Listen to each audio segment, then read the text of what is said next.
नमस्कार दोस्तों, आइए जानते हैं उत्तर प्रदेश से जुड़ी आज की सबसे बड़ी और महत्वपूर्ण खबरें सिर्फ 10 मिनट में। लेकिन उससे पहले अगर आपने चैनल को सब्सक्राइब नहीं किया है तो अभी कर दीजिए। साथ ही वीडियो को लाइक करें और अपने जिले का नाम कमेंट में जरूर लिखें ताकि आपके जिले की हर बड़ी खबर सबसे पहले आप तक पहुँचे। तो चलिए आज की पहली खबर पर बात करते हैं। शुरुआत करते हैं नोएडा के मौसम के ताज़ा हाल से, जहाँ बारिश ने मौसम बना दिया रोमांचक। जुलाई की शुरुआत झमाझम बारिश से हुई और 3 दिन बाद निकली तेज धूप ने उमस बढ़ा दी। शनिवार को दोपहर बाद हुई बारिश से फिर मौसम सुहावना हो गया। मौसम विभाग ने 5 से 10 जुलाई तक बादलों की आवाजाही और हल्की बारिश का अलर्ट जारी किया। 5 जुलाई को हल्की बारिश और 6 जुलाई को कहीं कहीं तेज बारिश की संभावना जताई गई।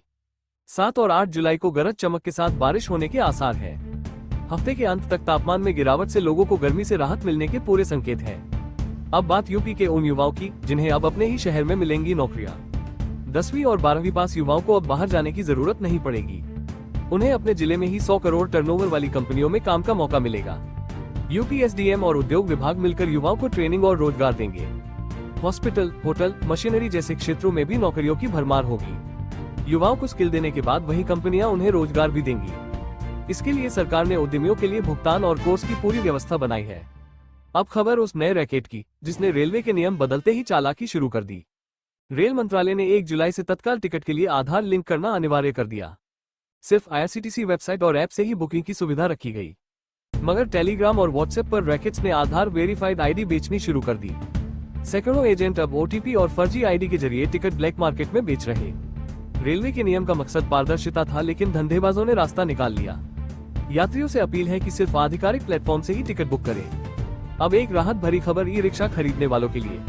इलाहाबाद हाई कोर्ट ने कहा, ई रिक्शा खरीदने के लिए ड्राइविंग लाइसेंस या ट्रेनिंग सर्टिफिकेट जरूरी नहीं, सिर्फ चलाने के लिए ही 10 दिन का प्रशिक्षण अनिवार्य है, खरीदने के लिए नहीं। मेरठ के एआरटीओ के आदेश को कोर्ट ने नियमों के खिलाफ बताते हुए रद्द कर दिया। कोर्ट ने कहा, बिक्री पर कोई ऐसा प्रतिबंध नहीं लगाया जा सकता। ई रिक्शा की बिक्री पर मनमानी शर्तें लगाने से कारोबारियों और खरीदारों को नुकसान होता। अब कोई भी व्यक्ति बिना सर्टिफिकेट के ई रिक्शा खरीद सकता है। अब बात करते हैं लखनऊ की उस इमारत की जिसे लेकर यूपी सरकार ने लिया बड़ा फैसला। जेपीएनआईसी यानी जयप्रकाश नारायण अंतर्राष्ट्रीय केंद्र अब एलडीए को सौंपा जाएगा। सरकार ने कैबिनेट में प्रस्ताव पारित कर इसकी मरम्मत और संचालन की जिम्मेदारी तय कर दी। यह वही इमारत है जहां अखिलेश यादव दीवार फांदकर पहुंचे थे और विवाद हुआ था। सपा ने इसे ड्रीम प्रोजेक्ट बताया, जबकि बीजेपी ने भ्रष्टाचार के आरोप लगाए थे। 16 मंजिला इस भवन में म्यूजियम, स्विमिंग पूल और हेलीपैड तक की व्यवस्था है। अब एलडीए इसकी देखरेख और उपयोग सुनिश्चित करेगा। और अब खबर यूपी बोर्ड के छात्रों के लिए जिनकी परीक्षा की तारीख बदली गई। 10वीं और 12वीं की कंपार्टमेंट परीक्षा अब 19 की बजाय 26 जुलाई को होगी। 10वीं की परीक्षा सुबह 8:30 से 11:45 तक कराई जाएगी। 12वीं की परीक्षा दोपहर 2 बजे से शाम 5:15 तक होगी। परीक्षा केंद्रों पर मोबाइल, स्मार्ट वॉच समेत सभी गैजेट्स पर पाबंदी रहेगी। हर कक्ष में सीसीटीवी कैमरे और वॉइस रिकॉर्डर से निगरानी की जाएगी। प्रश्न पत्र पूरी सुरक्षा में रखे जाएंगे और तय प्रक्रिया के तहत खोले जाएंगे। ये के साथ एक और अगली खबर फिरोजाबाद से आ रही है, जहां अखिलेश यादव पर आपत्तिजनक टिप्पणी करने वालों पर कड़ी कार्रवाई हुई। एक सिपाही ने व्हाट्सएप पर आपत्तिजनक स्टेटस लगाया, जिसे कई पुलिस वालों ने वायरल कर दिया। समाजवादी पार्टी के नेताओं ने इस पर एसएसपी से शिकायत की। जांच के बाद 24 घंटे के भीतर 6 सिपाहियों को निलंबित कर दिया गया। मुख्य आरोपी के साथ 5 और सिपाही दोषी पाए गए, बाकी पर जांच जारी है। सभी सिपाही अयोध्या में ड्यूटी कर रहे थे और अलग अलग थानों में तैनात थे। अधिकारियों ने सख्त हिदायत दी कि ऐसी हरकतों से बाज आएं। अब बात खाद की कालाबाजारी पर सरकार के एक्शन की, जिसने सबको चौंका दिया। बलरामपुर में शिकायतें मिलने पर जिला कृषि अधिकारी को निलंबित कर दिया गया।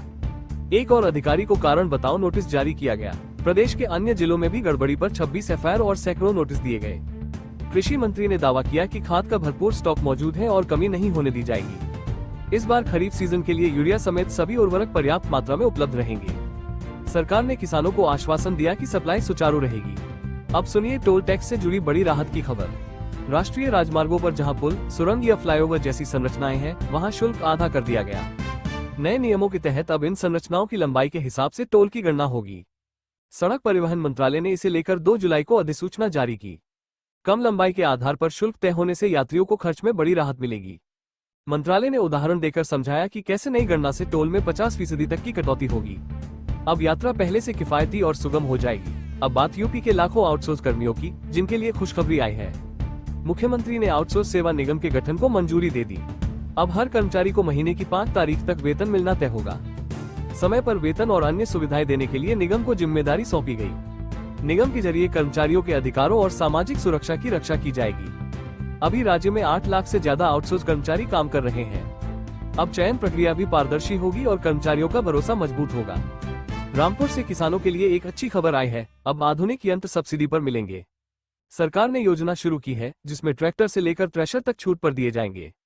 इसके लिए किसान को केवल ऑनलाइन आवेदन करना होगा। आवेदन की आखिरी तारीख 12 जुलाई रात 12 बजे तक तय की गई है। पहले पोर्टल पर पंजीकरण कराना होगा और टोकन मनी भी जमा करनी होगी। लॉटरी के जरिए चयन होगा और जिनका नाम आएगा उन्हें सब्सिडी का लाभ मिलेगा। यंत्र की कीमत में ही सब्सिडी काटकर मशीनें दी जाएंगी। अब कानपुर के यात्रियों के लिए एक बड़ी सौगात की खबर। यहाँ 8 प्लेटफॉर्म वाला नया रेलवे स्टेशन बनने जा रहा है। पहले चरण में 4 प्लेटफॉर्म, बिल्डिंग, पार्किंग और सर्कुलेटिंग एरिया बनेगा। दूसरे चरण में 4 और प्लेटफॉर्म जोड़कर स्टेशन की क्षमता बढ़ाई जाएगी। 90 करोड़ रुपए का बजट प्रस्तावित है और इससे रेलवे की दक्षता भी बढ़ेगी। कम भीड़, बेहतर पार्किंग और कनेक्टिविटी से यात्रियों को बड़ी सुविधा मिलेगी। ये स्टेशन व्यापार, पर्यटन और रोजगार को भी नई रफ्तार देगा। अब आइए देखते हैं लखीमपुर खीरी के एक मजदूर के नाम पर हुआ करोड़ों का खेल, जिसने सबको चौंका दिया। शादी ब्याह में खाना बनाने वाले सईद के नाम पर 9 करोड़ 30 लाख का कारोबार दिखाया गया। आयकर विभाग ने उसे नोटिस भेजकर इतने बड़े हिसाब की मांग कर दी। सईद किराए की झोपड़ी में रहता है और खुद को पूरी तरह बेगुनाह बता रहा है। उसके पैन कार्ड और कागजों का गलत इस्तेमाल कर कंपनियां बनाई गई। मामले की जांच में पता चला कि सीतापुर और बहराइच में जालसाजी हुई है। सईद अब लगातार आयकर दफ्तर के चक्कर काट रहा है और मदद मांग रहा है। अब मथुरा से बड़ी कानूनी अपडेट, जहां हाईकोर्ट ने हिंदू पक्ष को झटका दिया। शाही ईदगाह को विवादित ढांचा घोषित करने की अर्जी कोर्ट ने खारिज कर दी। वादियों ने मांग की थी कि आगे से इसे मस्जिद नहीं बल्कि विवादित संपत्ति कहा जाए।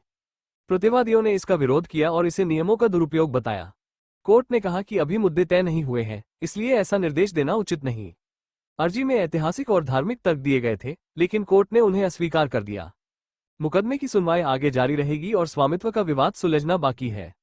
अब बात शहरों में रहने वालों के लिए अच्छी खबर की, जिनके पास कम जमीन है। यूपी सरकार ने अब कम भूमि पर ज्यादा निर्माण की अनुमति दे दी है। शुक्रवार को नई भवन विकास उपविधियों की अधिसूचना जारी कर दी गई। अब अफोर्डेबल हाउसिंग और ग्रीन बिल्डिंग को बढ़ावा दिया जाएगा। होटल, स्कूल, अस्पताल और पेट्रोल पंप बनाने के नियम आसान कर दिए गए।